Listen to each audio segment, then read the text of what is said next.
எல்லாருக்கும் வணக்கம். ஒரு சின்ன கேப்புக்கு பிறகு உங்ககிட்ட வீடியோவில் பேசுகிறேன். கடைசியாக டீலிமிட்டேஷன் பற்றி பேசியிருந்தேன். அதை தொடர்ந்து எலெக்ஷன்லாம் நடந்து முடிஞ்சிருச்சு. ரிசல்ட்டும் வந்துச்சு.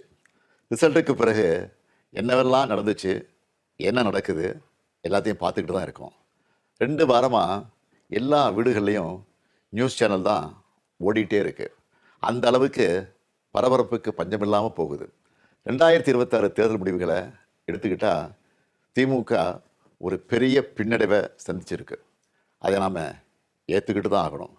இது நிச்சயமாக நாம் எதிர்பார்த்த ரிசல்ட் இல்லை. இதுக்கு அவர் காரணம் இவர் காரணம்னு யாரும் யார் மேலேயும் பழி போடாதீங்க. தலைவராக இந்த தோல்விக்கு நானே பொறுப்பேற்றுக்கிறேன். வெற்றி கிடைக்கும்போது எனக்குத்தான் அந்த கிரெடிட் வந்து சேருது. அப்போது தோல்வி அடையும் போதும் அந்த பழியை நான் தான் ஏற்றுக்கணும். அதுதான் ஒரு நல்ல தலைவருக்கான இலக்கணம். சரி, தோத்துட்டோம், அதுக்கு நான் அதையே நினச்சிக்கிட்டு முடங்கிட மாட்டேன். உடனே அப்டேட் ஆகி மீண்டு வருவேன். நம்ம எல்லாருமே அப்படி தான் வரணும். அதுக்கு உங்களோட ஆலோசனைகள், பரிந்துரைகள், ஐடியாக்கள் எனக்கு வேணும்.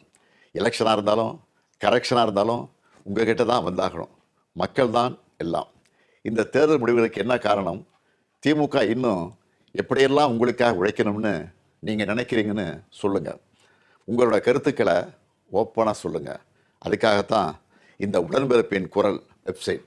இதில் உங்கள் கருத்துக்களை பதிவிடுறது ரொம்ப சிம்பிள். உங்கள் வாய்ஸ்லேயே பேசி கருத்துக்களை சொன்னீங்கன்னா அதுவே டைப் ஆகிடும். நேரடியாக நீங்களே டைப் பண்ணியும் சொல்லலாம்.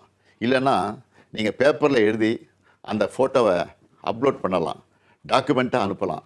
உங்கள் கருத்துக்கள் எனக்கு வந்து சேர்ந்துடும். அதையெல்லாம் படித்து பரிசீலித்து நம்ம அடுத்த கட்ட நடவடிக்கையை வடிவமைக்க போகிறேன். நம்மளோட அணுகுமுறை, சிந்தனை, செயல்பாடு எல்லாத்தையும் மாற்றி ஆகணும். காலத்துக்கு ஏற்ற மாதிரி எவால்வ் ஆகித்தான் ஆகணும். உங்கள் கருத்துக்களின் அடிப்படையில் டிஎம்கே 2.0 வரும்.